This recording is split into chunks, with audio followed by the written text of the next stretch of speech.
Bem, irmãos, vamos retomar agora com a sessão de perguntas. Ontem à noite nós tivemos também com o pastor André. Agora o pastor Tiago vai poder responder as perguntas dos irmãos. A irmã Jade, ela vai passar aí no corredor, ela pode receber as perguntas dos irmãos.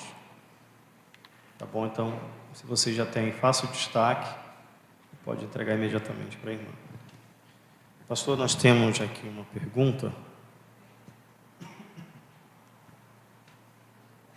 A pergunta do irmão é a seguinte: a kenosis, ou esvaziamento de Jesus, não implicaria na perda da sua natureza divina? Não, porque quando Paulo fala quando ele diz que esse Jesus, que é Deus, que habita na sua condição gloriosa, ele se esvazia, né? A expressão que ele usa, ele esvaziou-se, né? Ele não fala de um esvaziamento em termos de natureza, mas um esvaziamento em termos do ocultar a sua glória. Então, em vez de ele se manifestar entre nós em toda a sua glória e todo o seu poder, como a gente vê acontecendo no Antigo Testamento, certo? Os exemplos que eu dei de Isaías, o Ezequiel, lembra de Ezequiel capítulo 1? Né? Tem aquela visão da glória de Deus, você tem os querubins, né? Você tem uma grande carruagem divina, Deus está no seu trono e Ezequiel cai prostrado, né? Eu creio que é nesse sentido que Paulo diz que Jesus, subsistindo em forma de Deus, ele se esvazia, né? Ele oculta a sua glória ao se tornar um ser humano como nós, mas ele continua tendo todos os seus atributos divinos, ele não perde nenhum desses atributos, né? Tanto que o autor de Hebreus, por exemplo, vai dizer que Jesus é o mesmo ontem, hoje e será para sempre. Então ele não passa por uma mudança na sua natureza. A gente vê Jesus em várias cenas da encarnação demonstrando ser Deus, né? Ele é aquele que, por exemplo, quando os discípulos estão no meio da tempestade, estão desesperados, acham que vão morrer, e perguntam: mestre, o senhor não se importa que a gente morra aqui não? A resposta de Jesus é o quê? É dizer para o vento, para a tempestade: acalma-te, aquieta-te, né? E se faz grande bonança, revelando a sua divindade. Tanto que os discípulos falam: olha, quem é esse, né, que até o mar e a tempestade obedecem, até o mar e o vento obedecem. Então eu creio que Jesus ele não se esvazia da sua natureza ou dos seus atributos, mas ele oculta, né, esse esvaziamento no sentido dele não se manifestar em toda a sua glória, mas em assumir a nossa humanidade para nos redimir, né? Continuando a ser plenamente Deus. Eu creio que até respondeu já a pergunta do meu irmão, falando. Então, por outro lado, assumir uma nova natureza humana, não implicaria uma mudança no ser. Natureza divina, não. Okay. Claro que ele vai experimentar coisas que só Deus homem experimenta, né? Então, por exemplo, Tiago 1 vai dizer que Deus ele não tenta e não é tentado por ninguém, né? Mas Deus homem foi tentado no deserto por Satanás, em Mateus capítulo 4. Né? Deus não tem necessidade de nada, certo? Ele é autossuficiente. Mas Deus homem sente sede, Deus homem tem fome, né? Então é o mistério da união das duas naturezas. Ele continua sendo plenamente Deus, plenamente homem. O que alguns estudiosos vão dizer, é muito comum na teologia sistemática, né, usar a expressão que Jesus ele não abre mão dos atributos, ele abre mão do uso. Em algumas situações, por exemplo, quando ele chega para os discípulos e fala: olha, quando é que o Filho do Homem virá? Nas nuvens com poder. Ele fala: olha, isso o Pai reservou para a sua exclusiva autoridade, né? Nem os anjos, nem o Filho sabem, né? Quando Jesus diz isso, eu não creio que Jesus deixou de ser onisciente. Ele continuava sendo onisciente, mas ele não usou a sua onisciência, né? Então ele é onisciente, mas ele não fez uso desse atributo. Então se diz que Jesus ele mantém os seus atributos, ainda que ele possa não usar todos em alguns momentos da sua encarnação.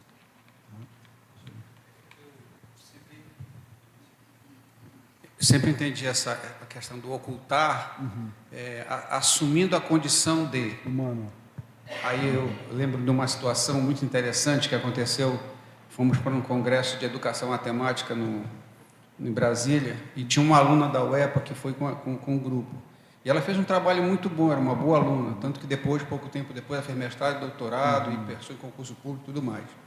E aí, na hora da exposição do trabalho dela, ela começou a expor o trabalho dela, e apareceu uma senhorinha, uma senhora de 70, 80 anos, assim, perto da banca, e aí ela começou a discutir com aquela senhorinha, né? E aí a senhorinha fez algumas colocações, ponderações sobre o trabalho dela, e ela retrucou, e demorou um pouco ali, e todo mundo ficou paralisado em torno daquela senhorinha lá, né?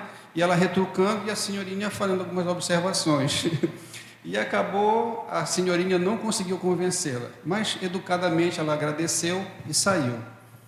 Depois que a senhorinha saiu, alguém foi no ouvido dela e disse assim: olha, tu sabe quem é essa senhorinha aí? Ela é a Nilza Bertoni.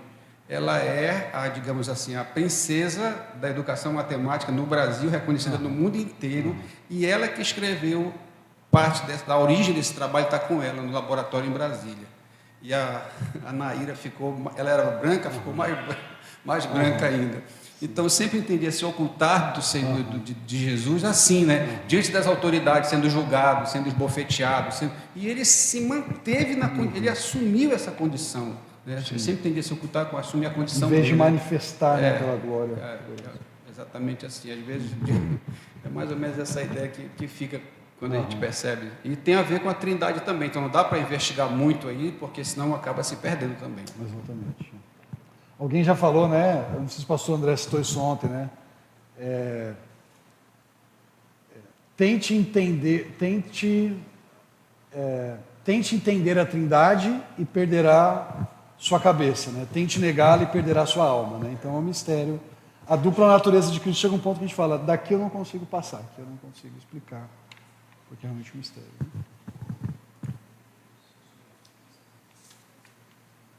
Pastor, sobre a questão ligada ao Espírito Santo como um agente dessa unidade meio da diversidade, né?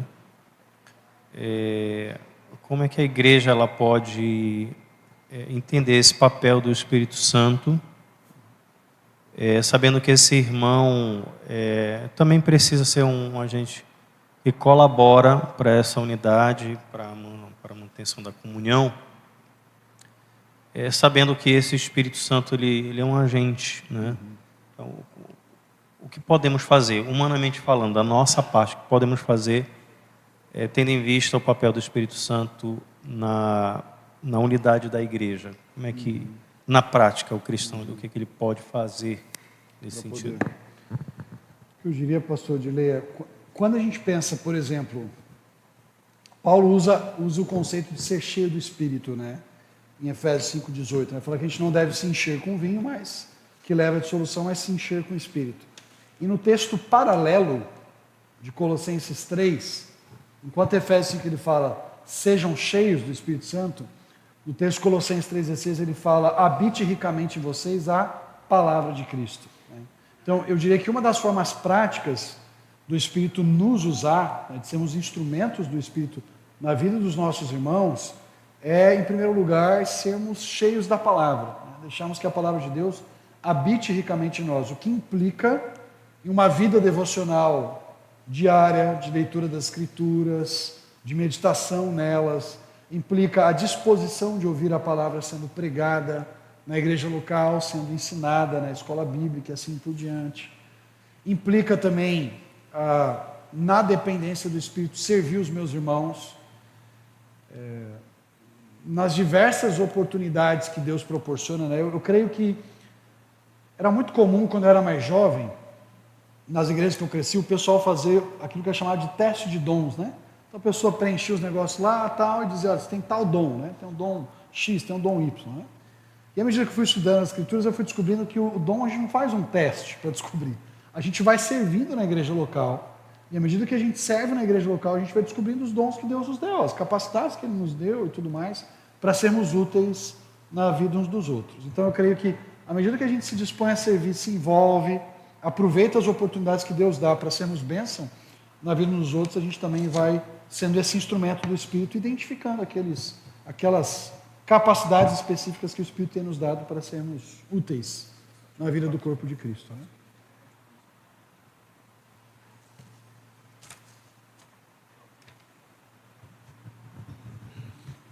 Aí sobre esse teste, né? Eu não sei se aqui, um tempo mais, acho que foi uma febre isso, né? Foi. Tinha um questionário. Tinha um questionário. E aí as às pessoas... vezes parecia um novo que não tinha nada a ver com a pessoa, Sim. às vezes, né? Tinha umas coisas meio... Porque assim, na verdade, era mais uma expressão daquilo que ela queria ser, e diferente daquilo que realmente na prática, né? Exatamente. Então, diferente do que normalmente em movimentos pentecostais, as pessoas buscam determinados dons para ter evidência, para terem destaques, né? E na prática acabam não utilizando. Eu lembro de uma mensagem do pastor Augusto Nicodemos falando, ele fez dentro da aplicação dele, você quer ser cheio do Espírito Santo, você tem evidência do Espírito Santo, você que é marido, ame a sua esposa, você que é trabalhador, faça isso como se estivesse fazendo para o Senhor, você vai passar um troco, faça isso. Então são expressões de quem é cheio do Espírito Santo. Então quem espera algo extraordinário, né, para entender ser cheio do Espírito Santo, isso que nessa prática do dia a dia a gente dá demonstrações disso. E no serviço do reino de Deus, na igreja, no contexto, eu acho que quem logo desde cedo, se não convertido, mas desde cedo na igreja, muito do que a gente sabe, e igreja pequena também é muito disso. Você vai servindo aonde vai aparecendo os buracos. Deus vai capacitando. E Deus vai capacitando. Você vai servindo na medida em que, olha, faltou uma professora de criança, tem uma irmã que nunca deu aula na vida, ela vai lá, se prepara, estuda e começa a dar aula para a criança. Né? E aí está precisando, alguns irmãos estão passando necessidade, e a igreja é uma igreja pobre, e tem um irmão lá que ele vê isso, ele começa a tirar do próprio bolso dele, então começa a demonstrar liberalidade. Então a gente percebe, dentro de uma igreja que vai crescendo, a gente vai percebendo os irmãos servindo e edificando e mantendo comunhão nesse sentido. Eu cresci em igreja assim, né? A gente vai indo, vai fazendo, e eu acredito que, pastor, falando para os irmãos, eu acredito que a gente é um pouco daquilo que o próprio Moisés chega ao Senhor, Senhor, eu não sei falar, Senhor, eu não sei.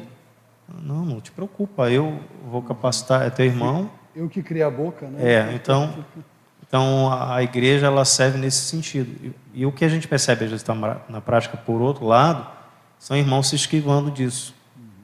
Né? Por quê? Eu não sei se aquele movimento de igreja, crescimento de igreja, aonde Deus coloca as pessoas certas, nos lugares certos. Não sei se você lembra de um movimento de igreja que...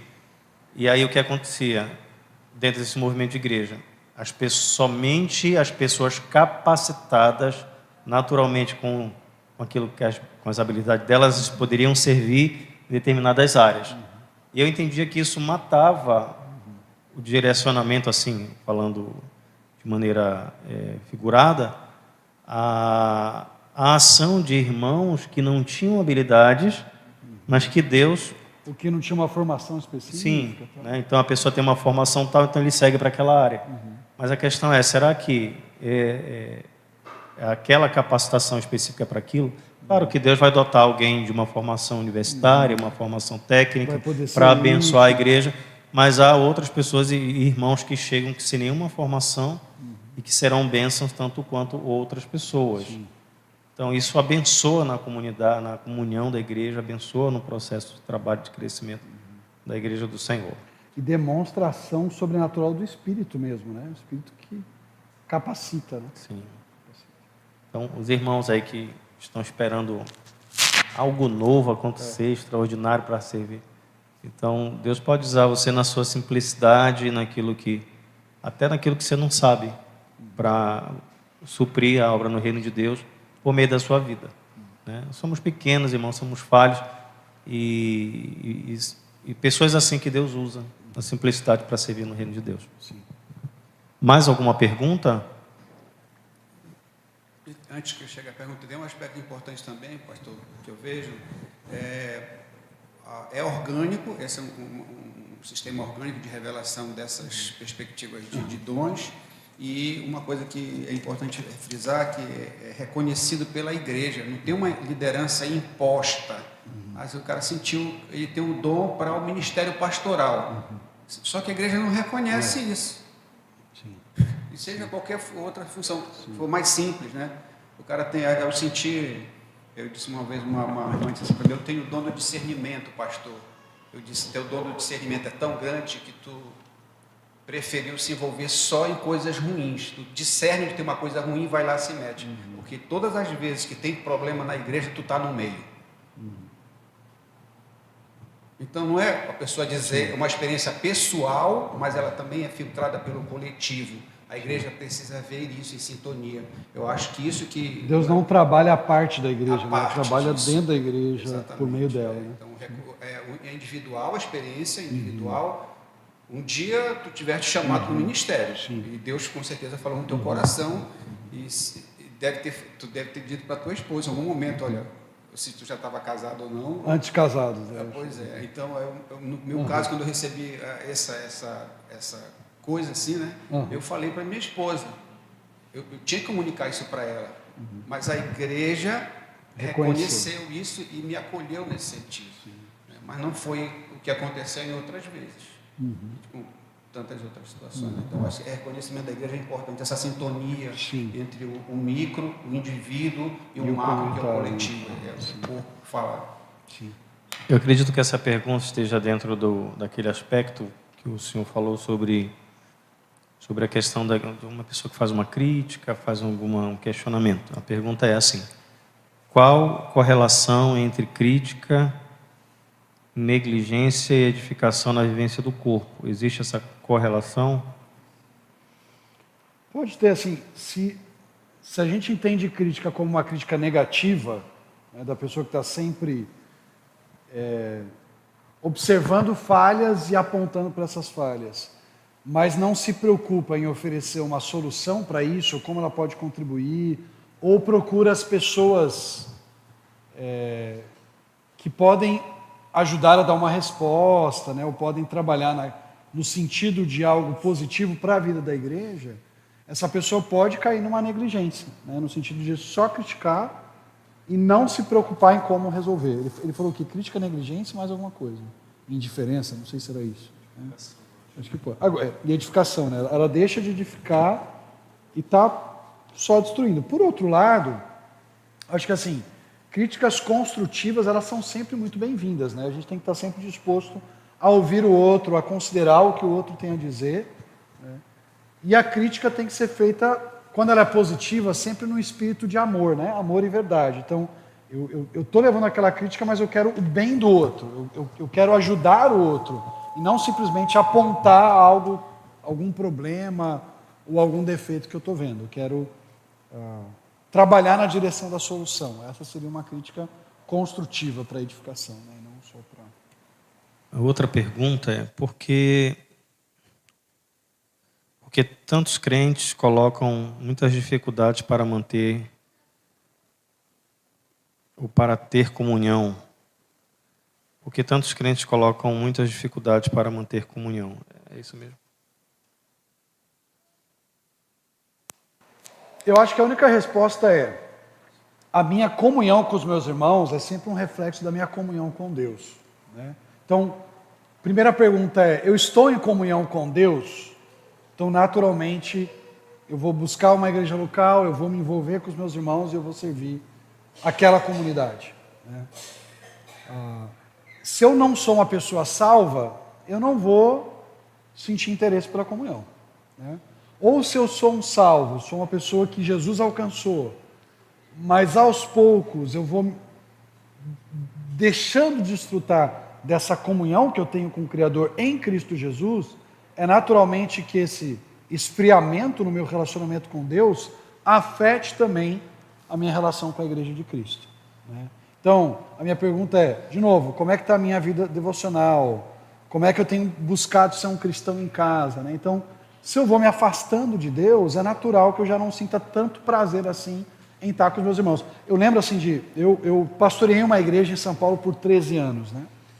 E a gente tinha muitos jovens na igreja. Muitas vezes eu via alguns jovens se afastando aos poucos da igreja local, dos irmãos e tudo mais. E geralmente esse afastamento da igreja local era acompanhado de uma aproximação muito grande de amigos que não andavam com Jesus, né, de gente incrédula.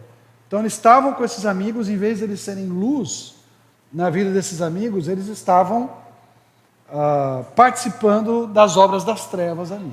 Né? Então era natural que, à medida que eles se afastavam do Senhor, eles também acabassem se afastando do corpo de Cristo local. E claro, né, sempre quem está desejoso de parar de ter comunhão com a igreja, ou se afasta da igreja, naturalmente vai querer ver um monte de crítica e de problema para justificar o seu afastamento. Então, isso a gente tem que tomar cuidado com o nosso coração. Né? Se a gente não está em comunhão com o Senhor, ou se a gente está cada vez mais seduzido pelas coisas do mundo, isso naturalmente acaba nos afastando do nosso relacionamento com os nossos irmãos.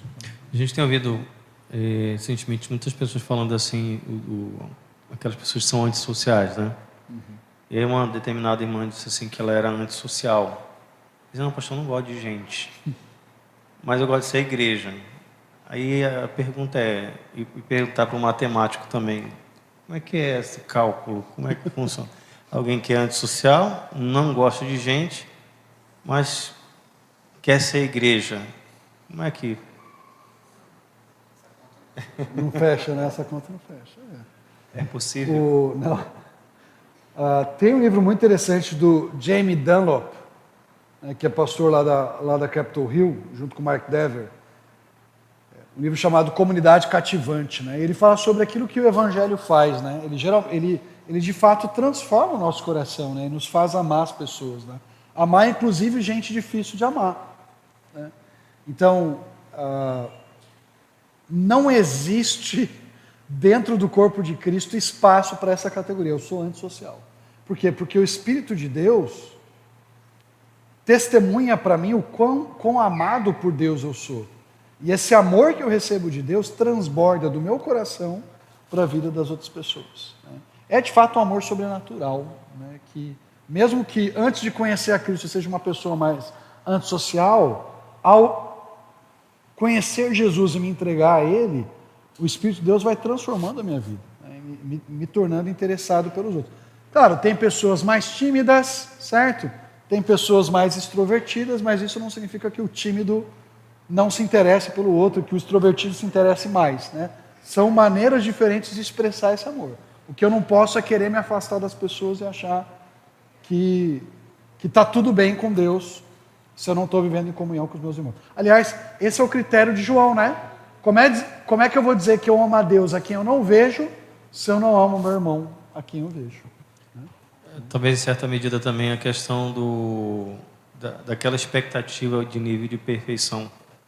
Sim. Eu acho que quando um não crente passa a flertar com uma igreja cristã, e ali ele diz, bem, eu quero frequentar uma igreja, mas eu não quero ter problemas, não quero encontrar pessoas falsas, não quero encontrar pessoas hipócritas. A gente tem, assim, eu tenho muitos amigos colegas não crentes, conhecidos não crentes, que eles têm essa expectativa. Não, eu tenho dificuldade de igreja porque a gente ouve muita coisa, muitas pessoas são hipócritas, e eles têm uma ideia de que ao adentrar numa igreja, eles vão encontrar pessoas sem defeito algum.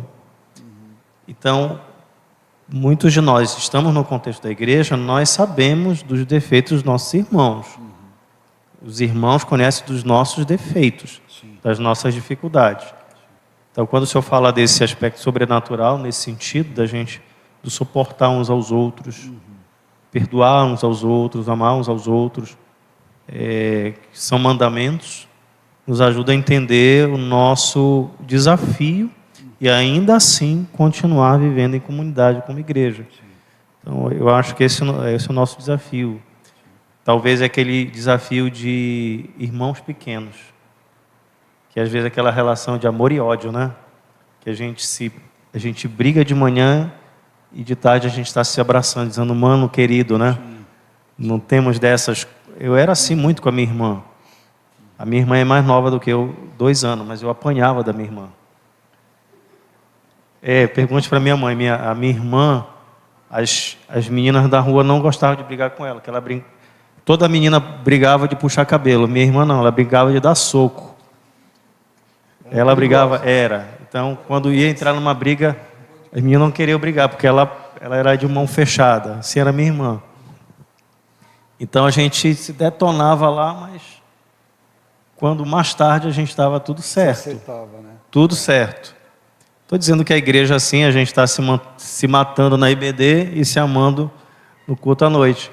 Mas a dinâmica é de nós entendermos as nossas deficiências, debilidades, e caminhar para nós entendermos e nos edificarmos uns aos outros nessa caminhada. E o perdão é tão importante nesse processo, né? A gente saber pedir perdão e ao mesmo tempo perdoar. Estar disposto a relevar também questões menores para caminhar em amor, né? Eu fico pensando que a gente quer tanto que as pessoas se aproximem da igreja. Eu passei recentemente na BR, tinha uma igreja dessas que a gente passa de manhã, não está, no outro dia já está, um negócio grande lá. E está escrito assim, amor à primeira visita. Então, é a igreja ideal, né? Porque o cara vai amar a igreja já na primeira visita. A gente esquece, não podemos perder essa perspectiva, que a igreja que nós admiramos, queremos resgatar, é aquela igreja de Atos dos Apóstolos, né? Que lê e fica apaixonado, entre aspas, por aquilo lá. Mas aquela igreja foi que repreendeu Ananias e Safira. Tinha o confronto. O rigor da palavra estava sendo colocado lá. E o texto sagrado diz que a população olhava para aquilo e se interessava pela igreja porque via alguma coisa diferente. Então a gente quer que tenha essa coisa diferente, que as pessoas gostem de estar com relacionamento com a igreja, e às vezes a gente quer tanto que é mais do que a própria pessoa, que não é convertida. E aí você abre espaço demais para ela entrar em ambientes da vida, da intimidade da igreja, que elas não são próprias para aquilo. Né? Jesus teve vários discípulos, mas só teve um que encostou a cabeça no ombro dele. Então, ele fez esse processo de separação, como fosse espectros de aproximação. Então, a igreja ela precisa não perder essa visão, que tudo volta para o conceito que o senhor colocou anteriormente. É orgânico, é uma necessidade imposta pelo próprio Espírito que habita em nós. E, às vezes, nós caímos nessa armadilha de abrir mão dos princípios em função de que a pessoa se aproxime ou não. Se ela vai se aproximar ou não, você vai é o Espírito de Deus que vai alcançar. É o Espírito de Deus que vai decidir. E às vezes a repreensão acontece com o pai que repreende o filho porque está errado, né? Mas depois consola, dá o aconchego. Eu me sentia extremamente poderoso quando meu pai me dava uma chamada e eu ficava bem assim, tremendo, porque ele era poderoso, mas depois que passava o susto, ele me colocava no colo e me aconchegava. Eu me sentia, porque o perdão veio, porque veio a repreensão, e aquela repreensão veio porque era carinho, era preocupação, era afeto, né? Então a gente não pode perder essa perspectiva. Cada vez que alguém entra na igreja, assim, começa a frequentar e daqui a pouco não quer mais, por alguma razão, a gente sente um pouco de, será que eu errei em algum lugar? Será que eu não fui rigoroso demais? Será que a igreja foi acolhedora? Será que demos atenção suficiente? E aí, se você fica só com essa preocupação e esquece os conceitos principais, onde ela está ancorada na verdade, é o trabalho do Espírito Santo de Deus, você vai querer mais do que ela, e eu não posso converter ninguém. Então, isso vai ter uma hora, vai acontecer. E se acontecer, vai ser para a glória de Deus. Se não acontecer, eu vou apenas lamentar. Mas a gente tem que ter essa firmeza, né? Sim. Porque senão a gente acaba abaixando o nível das coisas e tem muita prática, como o cara dá cargo para o fulano de tal para ele ficar na igreja. Dá um cargo para ele, chegou na igreja, dá um cargo para ele. O cargo não vai prender, nem vai converter ninguém. A gente não pode abrir mão dos princípios da palavra de Deus e nem pode negociar para, sei lá, de alguma forma tentar produzir esse crescimento na nossa própria força, né? Bem, irmãos, 11h32, passamos só 2 minutinhos do nosso tempo.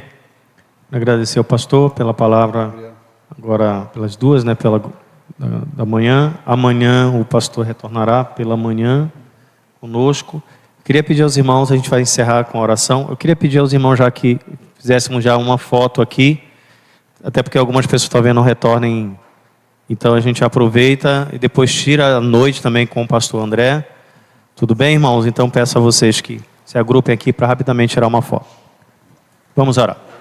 Senhor, muito obrigado, louvamos o Teu nome por esta oportunidade. Obrigado, ó Deus, pelo ensino e instrução da Tua palavra. Abençoa a vida do Teu servo, sempre conduzindo o seu ministério, o trabalho, para que o Teu nome seja sempre honrado e glorificado. Muito obrigado, Deus, por esta manhã, pela Tua palavra em nossos corações. Em nome de Jesus. Amém.